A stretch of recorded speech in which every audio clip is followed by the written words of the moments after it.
Radio Mystery Theater presents...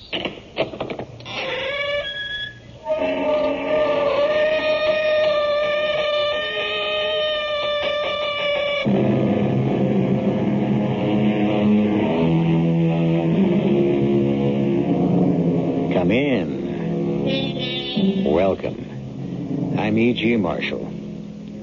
Money has been called many things. But the cynical observation that applies to our story is from Thomas Jefferson, who said, money and not morality is the principle of commercial nations. Change that a little to money and not morality governs most of our lives, and you will understand our tale. It begins a week after a death in a family, and it begins on a jarring note. Miss Armstrong, I have been a jeweler here for over 35 years, and I've never seen anything like it. Mother willed it to me. She loved that pearl necklace. But it's not for me. It's more for an older woman. What's it worth, Mr. Towner? I want to sell it. No, my dear girl. My father bought it from you. He didn't buy this pearl necklace from me. Miss Armstrong, these pearls are imitation. They're made of paste. They're fake.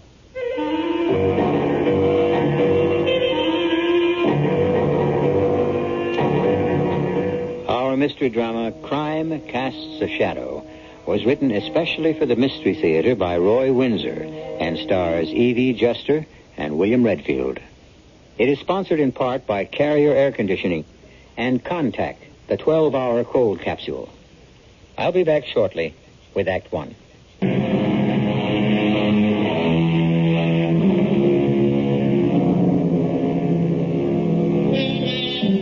Our theme is money and morality. It is said of Diogenes that he walked around in the daylight carrying a lantern, looking for an honest man. Well, that was a little extreme. There are honest men and women, but there are also otherwise honest men who sometimes yield to extreme temptation. Bart Lerner, for example. Yes, thank you for being so thoughtful. No, there was no suffering. She just, drifted away. My stepdaughter and I were with her when she died. We've expected it for almost a year, after all. No, there was no chance of recovery. It was nephritis, and the kidneys just stopped functioning. Thank you again. I sure appreciate your call. Yes, goodbye. Hi, Bart. You got a minute? Oh, hey, Gay. You up so early? It's only 9:30. Well, sure, I'm not expected in White Plains till 10. What is it? Remember this? Sure, of course. Your mother's pearl necklace. Mm-hmm. It's beautiful. Well, what are you doing with it? I thought it was in the safe deposit box of the bank. It was. I picked it up yesterday. Oh? Why? Well, my mother left it to me in her will. No conditions attached. She suspected I'd sell it and use the money as a nest egg. Well, why not, honey? It's too old-fashioned for a young woman like you. You might as well sell it. I tried to. Well, you mean today? Mm-hmm. At 9 o'clock this morning. I had an appointment with Max Towner. Oh. My father bought the pearl necklace from him years ago. 15 years ago. 5 years before he died. Yeah. Well, what did old Max offer you for it? Nothing. Nothing? Nope. Not a cent. Max said the necklace is worthless. The pearls are artificial, made of some kind of paste or something. Well, be darned. Are you sure? He was. He sold a real pearl necklace to my father for $12,000. I thought I might sell it for 15 or more. Well, I don't know about that, Gabe. The real necklace is worth that much or more, but that's beside the point now. This imitation isn't worth anything. Bart, what happened to the original necklace? Have you any idea? No, honey, I really haven't. Well, didn't my mother ever talk to you about it? No, your mother was a very sick woman for the last year, Gay. She was bedridden. I haven't seen her wear that necklace for many years. Did you put it in the safe deposit box for her? Not that I recall. No, she must have done that herself before she was confined. What could have happened to the real necklace, and who replaced it with this? Gail, let me ask you something. What value has the necklace for you? Well, It was a kind of trust fund for me. With $15,000, I could begin to build an estate. Sure. And instead you feel cheated. I don't know what I feel. I can't believe that Mother cheated me. Do you think she sold it? But if she did, why didn't she tell me? And why should she have sold it, Bart? You and my mother were pretty well fixed for money. Oh, not that well off. Oh, sure, the past year I've done well. But before that, with your mother's illness, we were pretty pinched. You know, medical expenses and... well, let's not talk about it. It's only 2 weeks ago since she... I know. I feel terrible. Like a vulture. But Mother would have understood.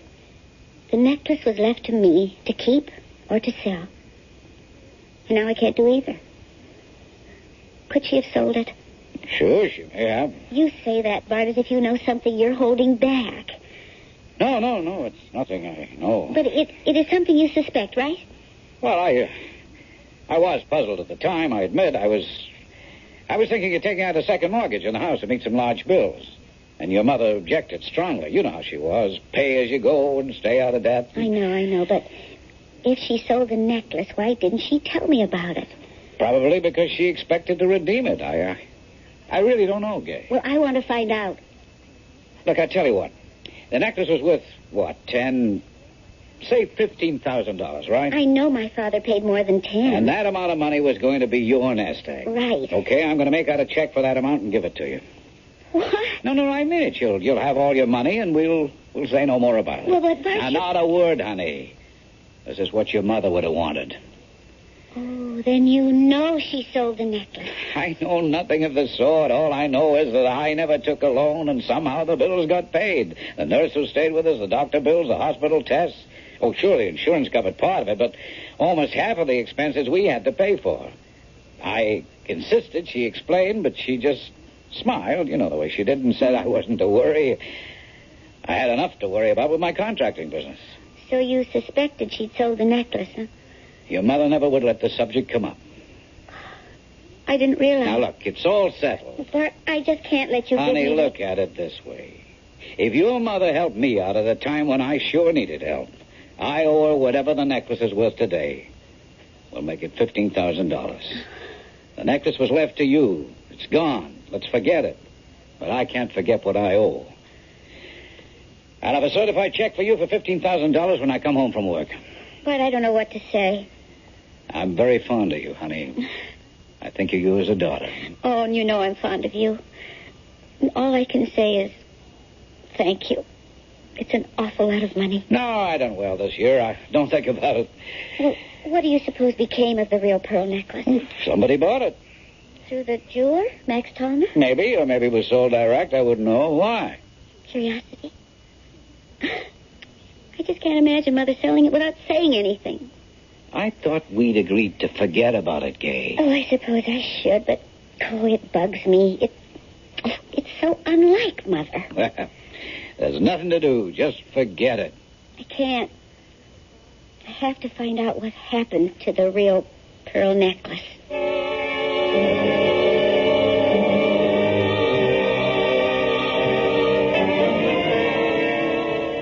I don't know, Gay. Sounds all right to me. I wish someone would drop 15 grand into my lap. But don't you think there's something funny about it?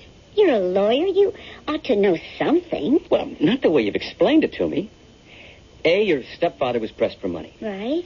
B, your mother sells her pearl necklace and pays the bills. Mm-hmm. C, your stepfather suspects that what she has done, and now he very generously is giving you a check for 15 grand to compensate for the loss you've sustained because the necklace was sold. I've got a feeling there's something odd about this whole business.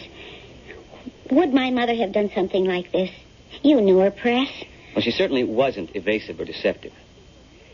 What you want to know is who's got the real necklace, right? Yes, I do. Some rich old doll in the city. So what? Oh. I don't know what you're out to prove. Some woman's got the necklace, you've got the money, or you will have it. So why not forget it? No. You think your mother didn't sell the necklace. You think that maybe Bart Lerner stole it. Oh, I don't know. I just can't believe it. Not Bart. He's a good man. Well, lots of good guys have turned bad. Oh, not Bart. Well, then what about this feeling of yours?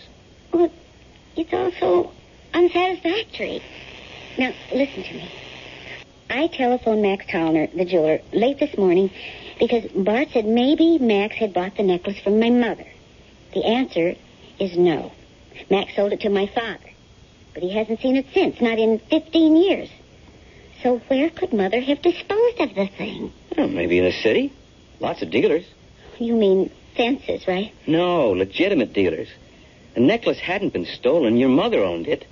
She had a right to sell it or to borrow on it. Well, but maybe somebody took it out of the safe deposit box at the bank. Impossible. Only someone authorized is allowed to examine a safety deposit box. Mother, me, Bart Lerner. And I didn't swipe the necklace. And neither did your mother. It was her property. She had a right to remove it. And neither you nor Bart Lerner had that right. So if your mother didn't sell it, and if you didn't steal it... Don't be stupid, Fred. Well, then Bart Lerner did. Look, we're going around in circles, baby. Let's have some dinner. We can talk more over some food, huh? All right, Chris. But I want to get to the bottom of this funny business for my own satisfaction. It just wasn't like Mother to sell such a gift for my father.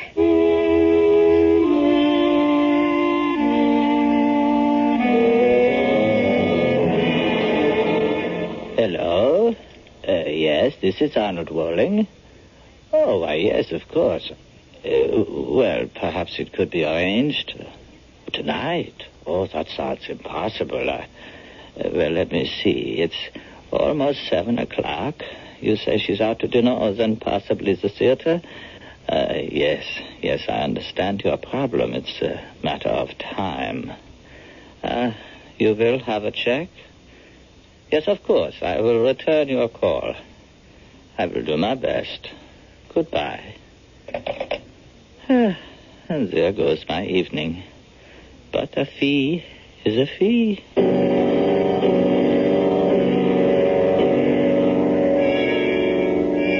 Yay, I'm glad to see you out. I was awfully sorry to learn about your mother.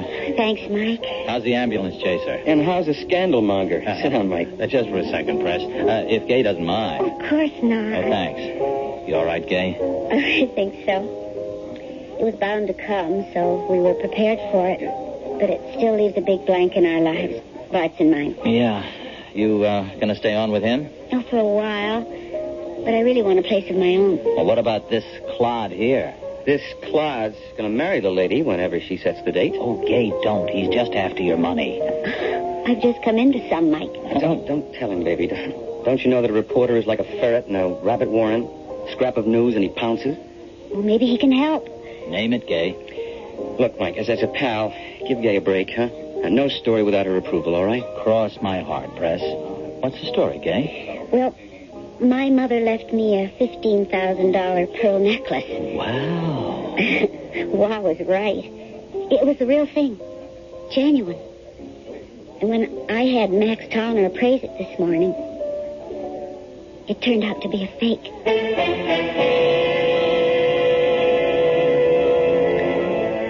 You know how it is after someone has died. Not long after the mourners have departed, the oftentimes unhappy business of settling the estate begins.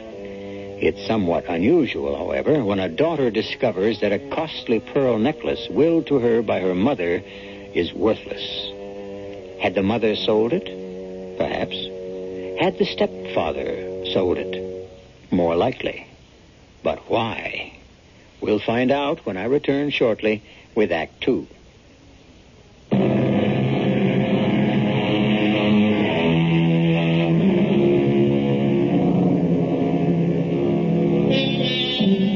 To believe with certainty, we must begin with doubting.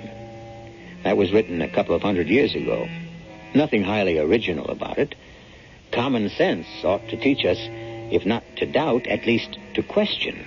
And that's what Gay Armstrong has been doing ever since her remarkable discovery. A pearl necklace willed to her by her mother and kept in a safety deposit box in a bank has been appraised as worthless. What became of the necklace? We will soon find out. Well, that's quite a story, Gay. What do you think? Oh, I don't know what to think. Let's be practical. The necklace is gone, but Gay has the $15,000. Yeah. I'm sure the money is great, but that's not her point. There's a mystery about the whole thing. What happened? That's what Gay wants to know. Exactly. The whole thing's as phony as plastic wood. Meaning my mother didn't sell the necklace? Of course not. Bart Lerner stole it. Oh, honey, I know how you feel about him. I like him, too. But he must have needed money, so he grabbed the necklace and sold it. You really think that Bart Lerner stole the necklace? Sure. Who else? Well, my mother may have gone to the bank and... Oh, I doubt it. She was a pretty sick lady. It's easy to check. The receptionist at the bank vault makes you fill out a slip. Ask the bank to check out the time anyone asked for your safe deposit box, and you'll find out if your mother went to the bank this past year. That's an idea. I mean, it's obvious. I'll bet only Bart Lerner had gone to the bank. Also, can you believe for a minute that if Bart needed money, he wouldn't have talked it over with your mother and that she wouldn't have said, sell the necklace? They had a happy marriage, Gay. His story about all the secretness is so much hogwash. Either your mother said it was okay to sell the necklace, or he stole it and sold it. But which was it? And how can we prove it? You can't. Bart can always say your mother agreed to have him sell the necklace. And you can't disprove that, Gay. But Mother would have told me. Maybe. I guess I'm with Preston there. Take the $15,000 and forget the mystery. If my mother told Bart he could sell the necklace, why didn't he say so? Why didn't he tell me soon after the funeral and before I went to the bank to get the necklace to have it appraised? I don't know. But don't you find that kind of funny? He had a lot on his mind, honey, after all. No, you can't convince me. What about now? He is giving me a check for the money because the necklace is false. Well, he's in the money now, Gay. But does anyone just hand over $15,000 to a stepdaughter? That strikes me as a guilty conscience. Hey, no, wait a minute. What? A year or so ago, Bart says he was pinched for money. Mm-hmm. Now, what about now, today? He's making a lot of money. Doing what? I know he's a contractor, but what specifically is he doing? What's he building? Well, I can answer that, Mike. Bart's company is building a big stretch of road in northwest New York State. Miles and miles of it. Now, why? What are you thinking? A real story. You've lost me, Mike. Good. Forget it. Let me just do a little digging. If I discover anything, I'll let you know. But what about my necklace? Mike, maybe if you ran a little human interest story in the forum... No, I don't think so. That could embarrass you. I agree. All Mike could write about would be your suspicion that Bart Lerner stole the necklace. We don't know that. I'm sure of it now. That's not good enough, honey. You have to have proof. Also, so soon after your mother's death, you'd look, well, greedy. Oh, I suppose that's right. But what do I do? I got an idea. If it pans out, we'll know what happened to the real necklace. And I'll have a story for our front page. What kind of a story, Mike? Graft.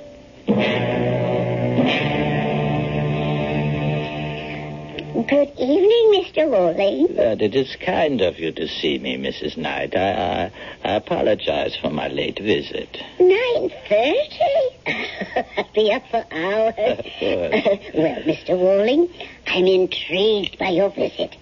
What you told me over the telephone. Oh, well, it's a very unusual situation.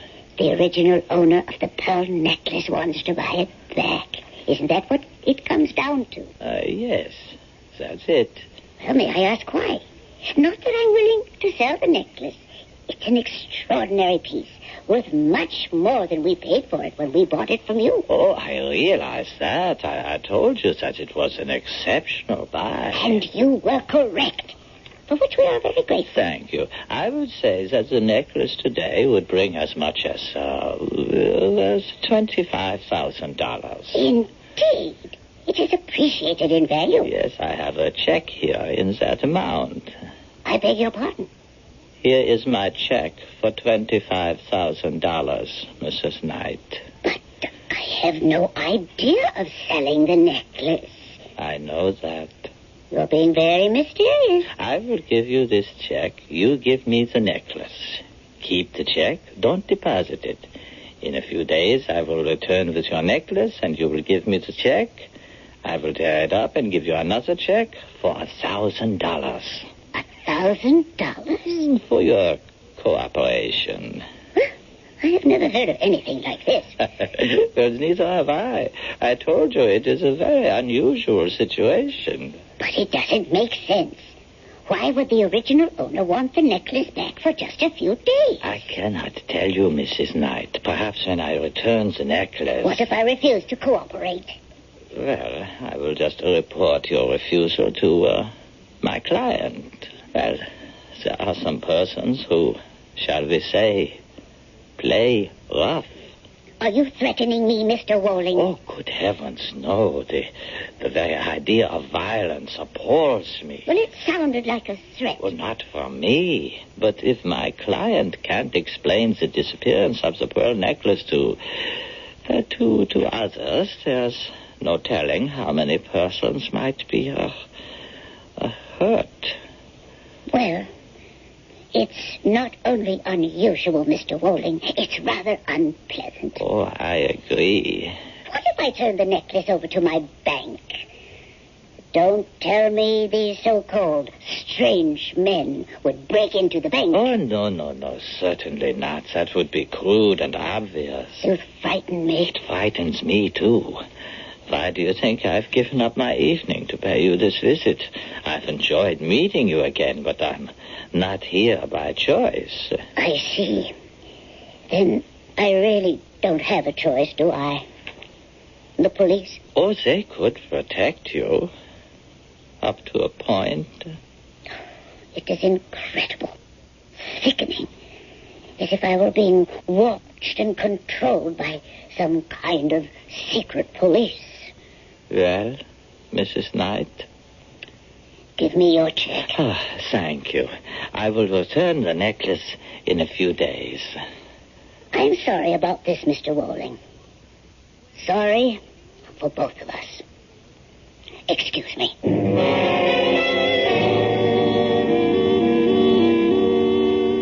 Hi, honey. Why, Bart, it's almost midnight. What are you doing up so late? Oh, waiting up for you. You have a nice time? Very nice. Well, how's Preston? Fine. Did you just wait up, or did you want to see me about something? Well, yeah, matter of fact, I did. Oh? I've been thinking about you all day long. How upset you were this morning about your mother's necklace. And by the way, here's that check for you. Bart, I don't know. Now, please, I want you to have it. But $15,000. The real necklace is worth at least that much. So give me the fake necklace and we'll drop the subject for good, huh? You have it here? Yes, I left it in the desk drawer. All right, hand it over to your old stepfather and you'll never see it again. All right. I might as well tell you, Bart. I talked this over with Preston. Huh? Here's the box. Oh, thank you. So, what did Preston have to say? Take the check and forget about the necklace. Smart young man. Now, let me take a look at this thing. It's quite beautiful, isn't it? Yeah. Hard to believe it's a fake. I couldn't tell, could you? No. But we're not experts. They look like genuine pearls to me. I couldn't possibly tell the difference. No, neither could I. I mean, I've never seen more perfect match pearls. And these are fake? That's what the jeweler said. I wonder if he knows. Max Tallner? Oh, sure he does. He sold the real pearl necklace to my father. Why wouldn't he know? Well, Max Tallner's a pretty old man. You think he could be mistaken? I couldn't say, but these look pretty good to me. I mean, if this necklace is fake, it's one great piece of work. Oh, I wish I knew more about stuff like this. Well, let's not worry about it. You got the check, I got these. Maybe I'll have another jeweler examine them. Why don't we go back to Max? We? Well, why not? I owe it to you, Bart. What do you mean, owe it? Well, but will you forgive me if I tell you something? Forgive you for what? My crazy imagination. You come again? Well, I thought about what you told me this morning, and I just couldn't quite believe it, Bart. I mean, Mother selling the necklace to pay bills and not telling me about it. Well, don't you think it would have embarrassed her, selling something she had already willed to you? That makes sense. Now. And what else went through that imagination of yours? Oh, I'd rather not say. Makes me feel crummy. Wow. Oh. Did you think that I had stolen the necklace? Oh, please, Well, Bart. of course. It was a perfectly natural thing to think. I thought about it at work today. I knew what you were thinking. I feel terrible about it. Please forgive me. Done. And now let's forget it. Are you going to see Max Tallner tomorrow? Well, we might as well. Wouldn't it be wonderful? Oh, it couldn't be. I was going to say, wouldn't it be wonderful if this necklace is the genuine one? Why, would you want it back? Oh, no. It's beautiful. But it's not for me. You do prefer the check. Oh, yes. Oh, but I'd be happy if this thing was really worth what you paid for it. Oh, that's too much to hope for. But it would be like having $15,000 fall right into my hands, huh? Yeah, Max said it was worthless. Well, he should know. He could have been mistaken. Maybe. We'll find out in the morning. Now, come on, take your check. And I'll put this necklace in the wall safe. Just in case.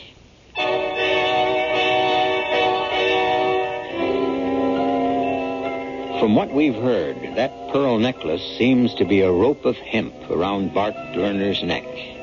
Why? Even though he took the necklace and sold it, no one could prove that his wife had not given it to him to sell. That was the reporter's point. But a crime, however small, somehow has a way of raising its head and staring down the person who committed it.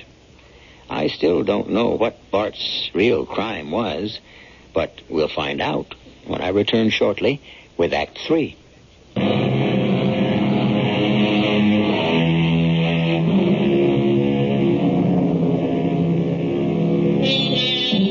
Crime really does cast a long shadow, meaning that there is always a vestige of a shadow trailing, however faintly, the person who did something wrong. Many crimes are not detected, of course, but they are known to the person, and try as hard as he will, his knowledge of something evil he has done cannot be erased from his conscience. If a man's life is his character, as many philosophers and writers maintain, then Bart Lerner was flawed by the weakness of temptation. Its consequences will now become apparent. Oh, well, my goodness, Miss Armstrong. You back again? Oh, I'm sorry to be a pest, Mr. Tallner. No. Come in, my dear. Come in. This is my fiancé, Preston Welch, and Mike Shea, a reporter on the forum. Oh, then I don't want to talk to him. He'll make me look like a fool. No, I won't, Mr. Tallner. I'm after something bigger than what happened to you. What happened to me? Oh, what happened to me was I couldn't tell a fake pearl necklace from a real one. And if you print that story, I'll be laughed out of business.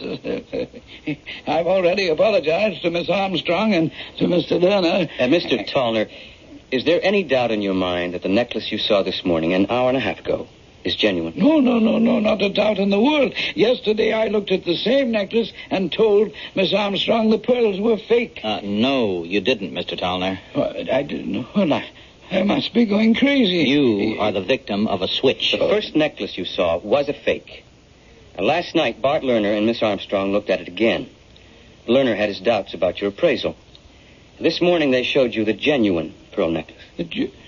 Is this true? We think so, Mr. Tallner. Well, then I haven't lost my mind. No. But why the switch? Can you prove it? We're going to try. We need your help.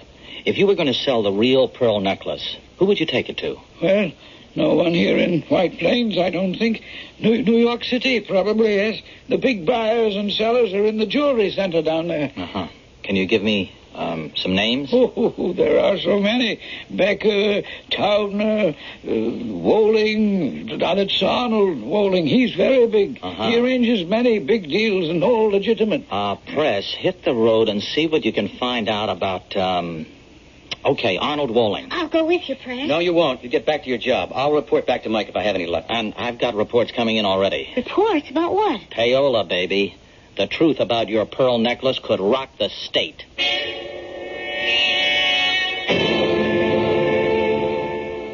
Thank you for seeing me, Mr. Walling. You said that you are a lawyer? Yes, I practice in White Plains. Oh, I see. And you said you wanted to ask me about a pearl necklace? Was the idea of buying one? No, Mr. Walling. with the idea of finding out the name of the person from whom you bought it. Assuming that I did buy such a necklace, the name of the seller is confidential information. You can, of course, understand that. Of course. Just what is your interest in the necklace? It was willed to a young lady I know. When she went to have it appraised, it was declared worthless. A fake necklace had been substituted for the genuine one. I see. Do you, Mr. Walling? Someone had to make that false necklace. You bought the genuine one and sold it. Those were legitimate transactions, Mr. Welch. I don't question that, but if you sold it, how did it happen that this morning at 9 o'clock, the young lady had the necklace appraised a second time, and this time it was the genuine article? I can't say. Did you help to arrange the switch, Mr. Walling? And before you answer, it is the opinion of a very sharp newspaper reporter, Mike Shea, and mine also. The money obtained through the sale of the pearl necklace was used as payoff money to an unscrupulous member of the Roads and Highways Commission. What does that have to do with me? I want the name of the person who sold the necklace to you and the person to whom you sold it. You don't know the former? Yes, but I want your testimony as proof. And I want to visit the buyer in order to piece the scheme together. And if I tell you what I know? I'll give you my word that I'll protect you and the buyer from publicity and innuendo. As a businessman, I have never violated a confidence. I said I'd protect you from publicity and innuendo, Mr. Walling. But can you protect my life?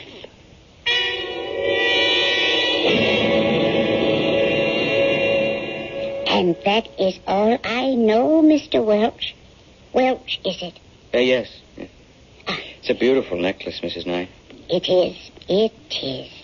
Mr. Walling brought it back to me this morning, and I returned his check. You will keep my name out of the papers, won't you? Certainly. It's an evil talisman. Well, I'm sorry for the stepfather. You say he's a nice man. Yes, he's very nice. He made a mistake is all.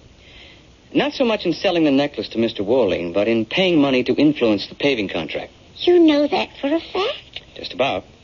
You expect him to involve the man he bribed? Well, he'll have to explain what he did with the money. If he won't, it'll go to court. Under oath, he'd have to talk. Alternative is jail. Oh. I wouldn't like to see that happen. Oh, but he'll be punished, of course. But if he cooperates with us, he might just be fined and placed on probation. I'm sorry for him. I am, too. As I said, he's really a nice man.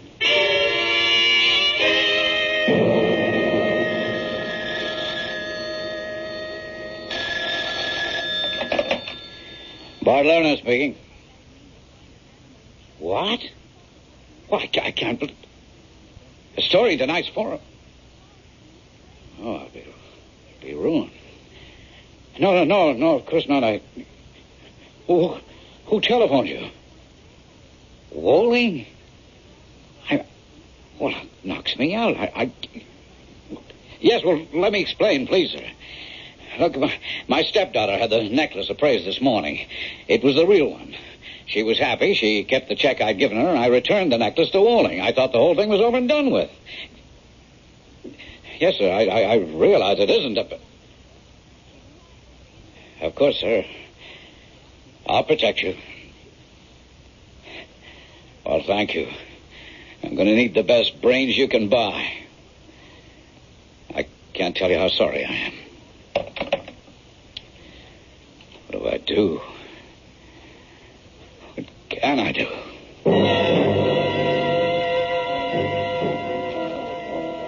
Here's Mike. Yep, right off the press. It's, not a nice story, Gay. Oh, Mike. Public road paved with pearls. Bart Lerner suspected of selling stepdaughter's heirloom necklace to bribe Roads and Highways official. It's all here, except for the names of Wall and Mrs. Knight. Thanks, Mike. It's hideous. Poor Bart. Poor Bart, my foot. He stole your necklace, Gay, and used the money for payola. He's a small frog. We've got the big one on the hook, and with or without Bart's cooperation, we're going to deck him. But it is so cruel, seeing it in cold print like this. I can't face Bart. I just can't. Yes, you can. But I betrayed him. Gay, if he had told you the truth in the beginning, none of this would have happened. He deceived you. He made 2 mistakes. Acting surprised when you found out that the necklace was a fake, and then scrambling to work out a switch. Come on, Gay, let's get over there. You can't hide from this. He won't squeal on the commissioner. You think he'll prefer to go to jail?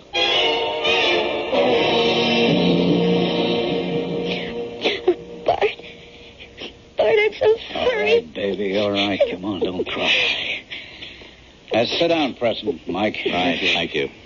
I didn't know that rotten necklace. There was nothing wrong with the necklace, honey. Now, come on, dry your tears. How can you take it like this, Bart? What else can I do? I made a mistake. I have to pay for it. Oh, I'm so sorry. It just breaks my heart. Yeah, I'm kind of sorry, too. Well, Mike, you've had a field day, haven't you? I don't look at it that way, Mr. Lerner. You know, your newspaper is going to have a libel suit on its hands tomorrow. We can support what I wrote. You think so? Yes. All that Preston and I found out isn't in that article. Oh, I admit selling the necklace. My wife knew about that at the time. That's not what you told Gay. You said she probably had sold it. And you can't guess why. I didn't want Gay to think her mother and I had robbed her of a gift freely given. Wait a minute. If you agreed to sell the necklace, why did you have Mr. Woling make a paste copy of it? I don't think I'll answer that question. I gave Gay $15,000 for the imitation necklace. To make her forget the whole thing, sure. But that's where I came in, Mr. Lerner. Just a little more than a year ago, you were awarded a big paving contract. Why you? Well, we ran that down. You got the contract because one of the commissioners recommended you very strongly. Did you bribe him, Bart? Gay, I've been an honest man all my life. So you won't answer the question? I've told you that your newspaper will have a libel suit on its hands tomorrow. Look, we don't intimidate easily. If you want to sue for libel, go ahead. Then all the facts will come out, from the theft of the necklace. I didn't steal the necklace, and I've paid Gay what it's worth. You're going to have to explain why you engineered this whole thing. And you're going to have to explain what you did with the 20 grand you got from Woling. Where did the money go, Mr. Lerner? It'll all come out. And if you won't talk, you know where you'll end up. Jail. Don't say that, Mike. He's right, though, Gay. Bart, please admit what you did. If you did make a mistake, admit it. Isn't that what you've always told me? Admit a mistake and you can be forgiven? Well, honey, that's easier said than done. Have you been threatened? Already? What are you talking about, Mike? Oh, Gay, you're really very naive. Your stepfather is in trouble. You mean if Bart talks, they'll kill him? Sound melodramatic? Well, it's true. He's already been warned, haven't you, Mr. Lerner? Yep. Well, you get rubbed out or spend a long time in jail. Not much of a choice, is it? I wouldn't like to make it. Well, I'm not talking. I'll see you in court, Mr. Lerner. Good night, Mr. Lerner. Gay, I'll be going, too. Talk to you tomorrow, baby. Okay. Bart? Yeah? Did you bribe that man? No, honey. You didn't? No. Well, I don't understand then. He got the money. If he had... Yeah, he got the money. Who gave it to him? Who is he, Bart? I hadn't been very successful as a road constructor, never landed a big bid. I didn't know why. The man who received the money is named Thornbury. I know him, Bart. He was a friend of my parents. Yeah, and an influential man. And you didn't give him the bribe money? No, but I intend to say I didn't. Well, if you didn't give it to him, who... Bart. It got me the bid, honey. It was well-intentioned. Mother. She did it for you. And now you'll go to jail. It's our secret, Gay, honey. And no one is ever to know.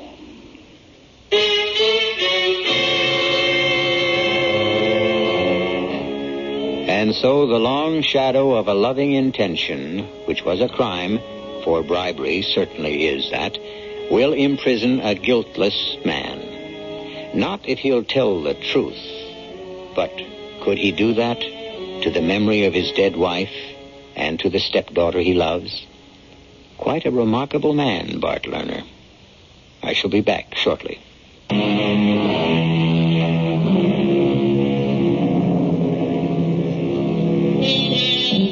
I leave you with this thought. Crime is never founded on reason. Mrs. Lerner wanted to do her husband a favor. He'll go to jail rather than sully his dead wife's memory. Yes, quite a remarkable man.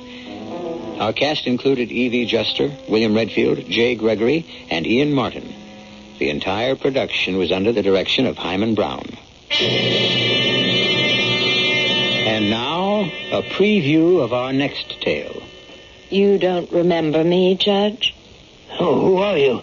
I'm the girl who gambled and lost. Stop talking in riddles. I'm Althea, Judge, the town girl who wasn't good enough to marry Richard. Dick, what's the meaning of... The meaning is that I promised to pay you back, and I'm giving Dick $1 million to kill you. Well, this is crazy. Show him the revolver, Richard. This is a joke. Nobody should joke with a loaded .38 in his hand. Dick, after all I've done for you... What have you done for him lately? I swear to you, I'll leave you everything in my will. Here, I'll even write it out now and sign it. Can you give him $1 million? No, you don't have that much, and that's my bid.